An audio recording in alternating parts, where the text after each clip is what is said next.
Assalamualaikum warahmatullahi wabarakatuh. Balik lagi teman-teman di channel kajian online. Waduh, ini kita dapat kabar besar di mana salah seorang penyidik, teman-teman, menyebutkan bahwa Roy Suryo terkena pasal berlapis yang hukumannya kalau dihitung-hitung secara kasar maksimal 32 tahun. Waduh, ini pecah rekor, teman-teman.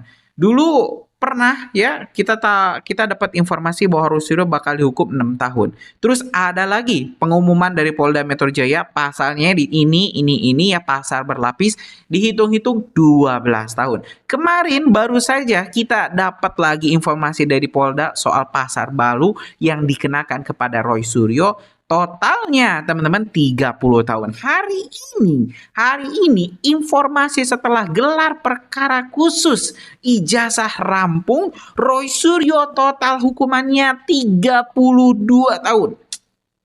Gimana tuh teman-teman? Puas nggak? Kalau saya pribadi sih oke-oke saja. 32 tahun sudah hukuman yang paling ringan lah buat Roy, Tifa, dan juga Rismon. Kenapa? Karena ya fitnah itu lebih kejam daripada pembunuhan. Yang dibunuh bukan saja jiwa raganya tapi juga hati, teman-teman. Ini kita bisa bayangkan begitu sakitnya hati Pak Jokowi, Mas Gibran, mendengar dirinya difitnah menggunakan ijazah palsu. Ya, jadi 32 tahun gimana menurut kalian? Cocok nggak? Kalau saya sih oke-oke saja. Tinggal langsung gas ketok palu deh. Nah, hari ini kita bakal tengok berbagai informasi yang menyebut soal kemungkinan Roy Suryo dihukum 32 tahun. Bukan 6, bukan 12, tapi 32 tahun. Wah, mantap nih.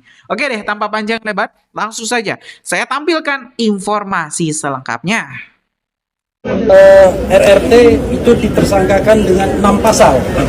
Satu pasal 310 KUHP dengan hukuman 4 tahun, kemudian 27A Undang-Undang ITE dengan hukuman 2 tahun, 28 ayat 2 Undang-Undang ITE dengan hukuman 6 tahun, kemudian pasal 32 dengan hukuman 8 tahun, dan pasal 35 dengan hukuman 12 tahun. Sebenarnya kami sudah menduga ya, ditunjukkan pun pasti ribut lah gitu. Jadi nggak ada manfaatnya juga. Cuma kemarin karena Pak Direskrim mengambil kebijakan untuk menunjukkan, ya kita oke-oke aja. Karena kita nggak takut kok. Sudah diperiksa lapor juga, itu barang asli ya. Dan yang menarik satu, minggu lalu Mas Roy Suryo di tempat ini juga menyatakan bahwa ijazah itu harus ada watermark dan emboss. Nyatanya barang itu ada. Jelas terlihat ya. Bisa dilihat. Ada. Nah, itu kembali lagi semua orang melihat itu kok. Kemarin semua yang keluar dari ruang gelar juga diwawancara, mereka melihat itu. Nah, sekarang disangkal oleh beliau. Kembali lagi, jadi sebenarnya kita niatnya baik menunjukkan, tapi kembali lagi kalau itikadnya buruk, ini selalu diputar balik, dibangun isu baru. Sehingga kalau buat kami adalah sudah tidak perlu lama-lama lagi, ajukan ke sidang, lakukan persidangan, semua terbuka, publik bisa melihat gitu ya. Halo, selamat datang di channel kita teman-teman. Ada yang lagi ketakutan ini, takut.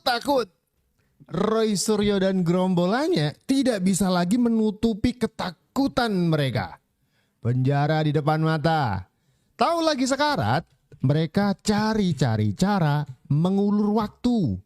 Jangan dipenjara dulu dong. Gila apa? 12 tahun loh ancamannya. Kalau denda bisa sampai 11 miliar.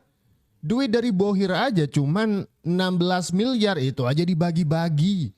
Akhirnya, untuk mengulur waktu, teroris request ke Polda Metro Jaya untuk bikin gelar perkara khusus. Waduh. Ini request gelar perkara khusus buat apa lagi? Kalau takut bilang, biar kita syukurin. Mas Roy, kemarin saya sampaikan sama Anda di satu stasiun TV. Anda jangan merasa bahwa Pak Jokowi itu sedang berkonflik dengan Anda. Enggak, dia berkonflik dengan rakyat. Dengerin aja dulu. Nah, iya, dengan rakyat. Minum. Oke. Minum. Udah nggak usah. Saya dengerin aja.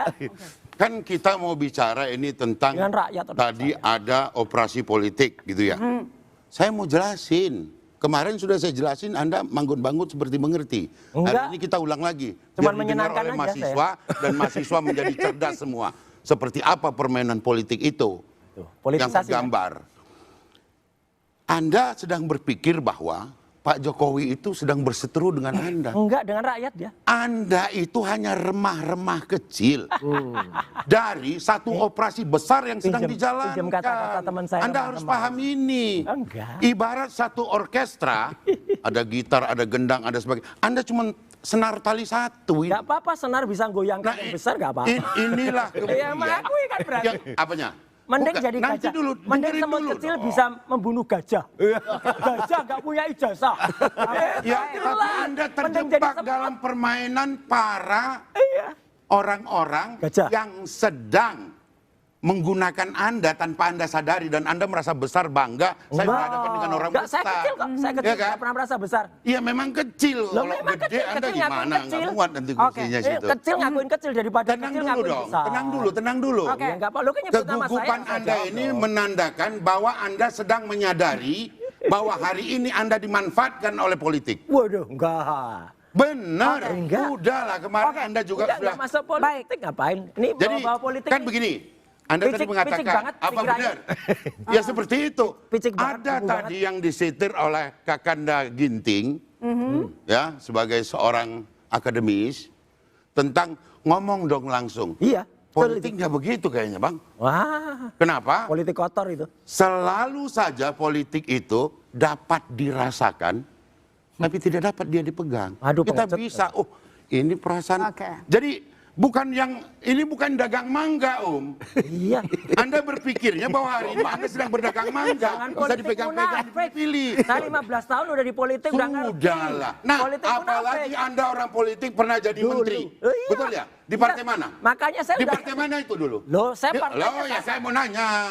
Kenapa? Partai mana? Ngapain harus nyebut saya Lah partai? ya Nggak masa punya hak. nanya aja nggak boleh. Nggak Kalau punya Pak hak. Jokowi suruh jawab. Loh iya, terus Kalau jawab buka ya. rekening ntar dulu. Loh iya, dia pejabat publik.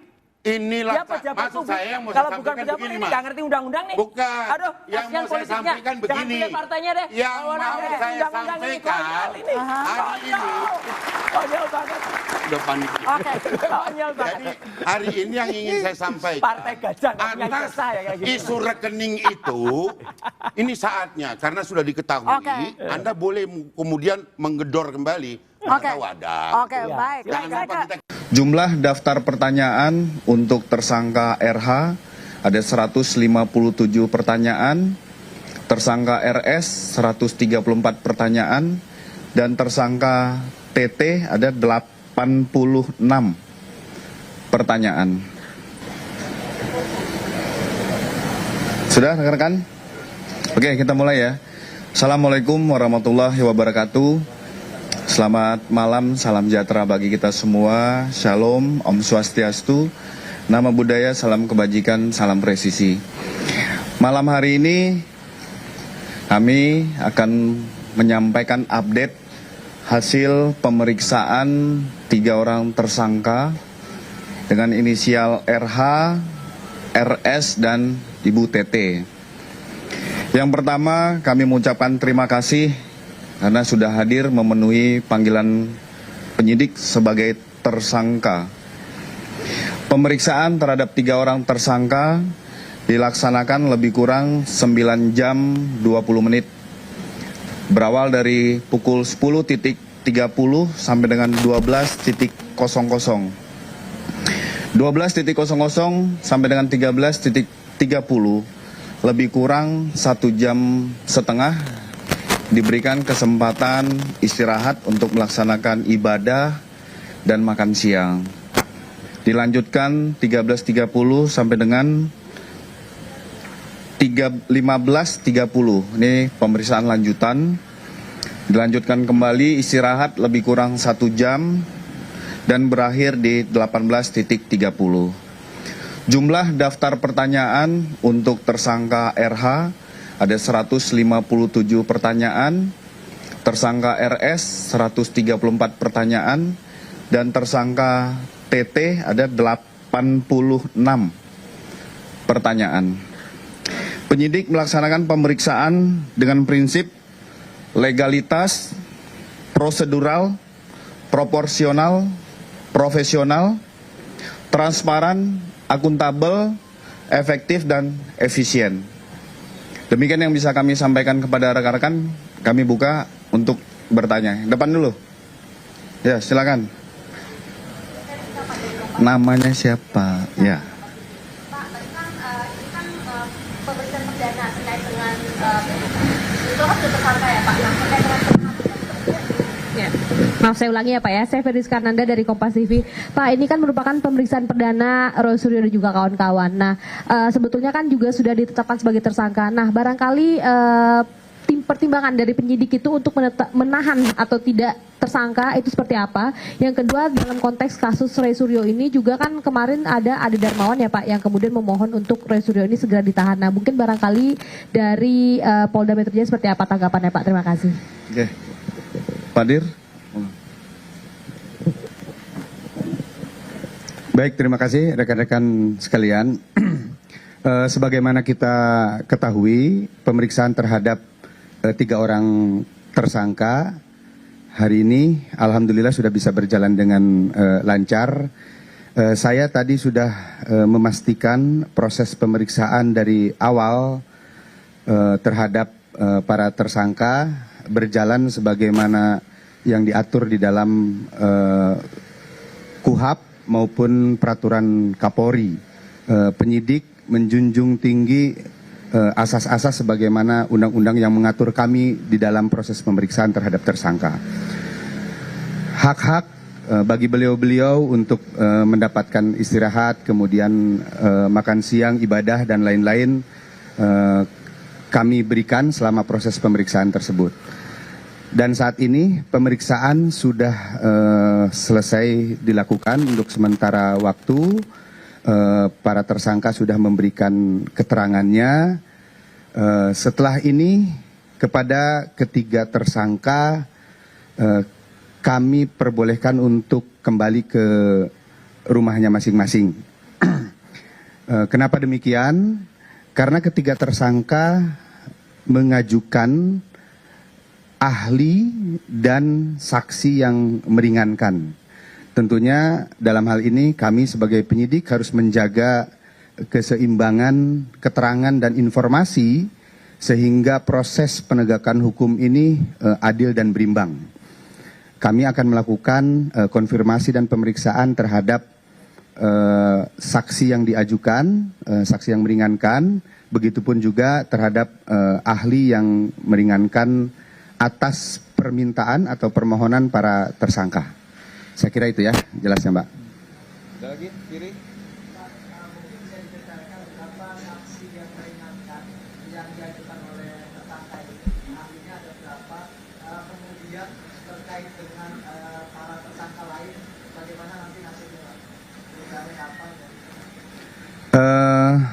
Untuk ahli yang diajukan oleh para tersangka ada 2, kemudian untuk saksi yang meringankannya ada 3. Dan kami akan segera melakukan permintaan keterangan terhadap para saksi dan ahli yang dimohonkan oleh para tersangka tersebut. Cukup ya? Cukup ya. Terima kasih rekan-rekan. Terima kasih rekan-rekan. Ini sebagai bentuk wujud bahwa Polda Metro Jaya tetap melakukan peningkatan di dalam pelayanan publik dan personil penyidik juga tetap harus dalam situasi humanis melaksanakan tugas pokoknya. Sekali lagi terima kasih rekan-rekan sekalian. Wabillahi taufiq wal hidayah. Wassalamualaikum warahmatullahi wabarakatuh. Om Santi Santi Santi Om.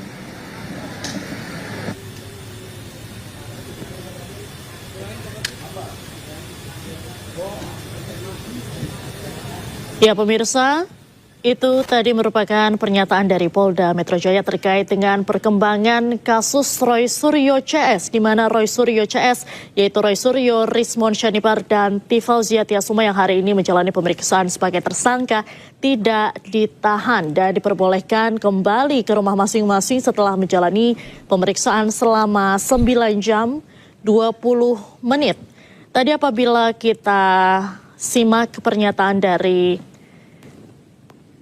Kabid Humas Polda Metro Jaya, pemirsa,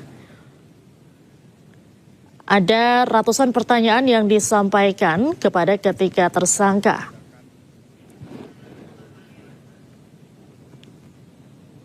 Penyidik sudah melakukan pemeriksaan terhadap saksi anak berjumlah 46 orang. Tetapi 10 orang berhalangan. Ini dilaksanakan di UPTD P3A Provinsi DKI Jakarta di wilayah Jakarta Timur. Untuk orang tua ABH sudah dimintai keterangan beberapa waktu lalu dan ini masih dalam proses. Kami mengupdate data korban sampai dengan hari ini, sisa 20 orang yang masih rawat inap. Satu korban inisial L dirujuk di RSCM untuk perawatan pelaksanaan operasi lebih intensif. Ini kami sampaikan kepada rekan-rekan, ini masih berjalan. Terkait tentang hasil digital forensik juga kita masih menunggu. Nah, kami berharap rekan-rekan sekalian memberi waktu dan ruang bagi para penyidik untuk bisa secara komprehensif hasil dari penyidikan yang sedang ditangani. Cukup ya, itu. Terima kasih. Ya, teman-teman. Barusan sudah kita tunjukkan informasi berbagai pasal-pasal yang terkena atau ya ini dikenakan oleh Polda Metro Jaya para penyidik kepada Roy, Tifa, dan juga Rismon. Pasal berlapis, pasal yang sangat-sangat berat. Bahkan Rismon mengakui, teman-teman, hukuman kami ini lebih berat dari para koruptor, dari para, mohon maaf, kriminal, dan juga, mohon maaf, juga pembunuh. Jadi ini Roy, Tifa, dan juga Rismon akan menjadi ya orang yang dihukum dengan hukuman paling berat karena melakukan fitnah. Dan ini patut kita acungi jempol. Kalau misalnya bisa seumur hidup, ya seumur hidup sajalah Pak Polisi. Karena kalau misalnya dibiarkan orang-orang seperti ini, nanti bakal ada korban-korban selanjutnya. Jangan salah loh, nanti setelah Pak Prabowo selesai ya, nggak lagi menjabat, mungkin saja Pak Prabowo yang bakal kena sasaran selanjutnya. Kan itu kalau misalnya mereka hukum tidak ditegakkan, ya mereka akan senantiasa bebas, senantiasa ya tidak merasa khawatir, tidak merasa takut lah. Biar ada efek jerak juga ya teman-teman, walaupun mungkin tidak 32 tahun, ya mungkin 12 atau 6 tahun itu juga sudah oke. Gimana menurut kalian? Berapa tahun layaknya mereka ditahan, ditangkap, dipenjara? Tulis di kolom komentar, kita bakal diskusikan. Terima kasih. Lanjut di video selanjutnya teman-teman. Assalamualaikum warahmatullahi wabarakatuh.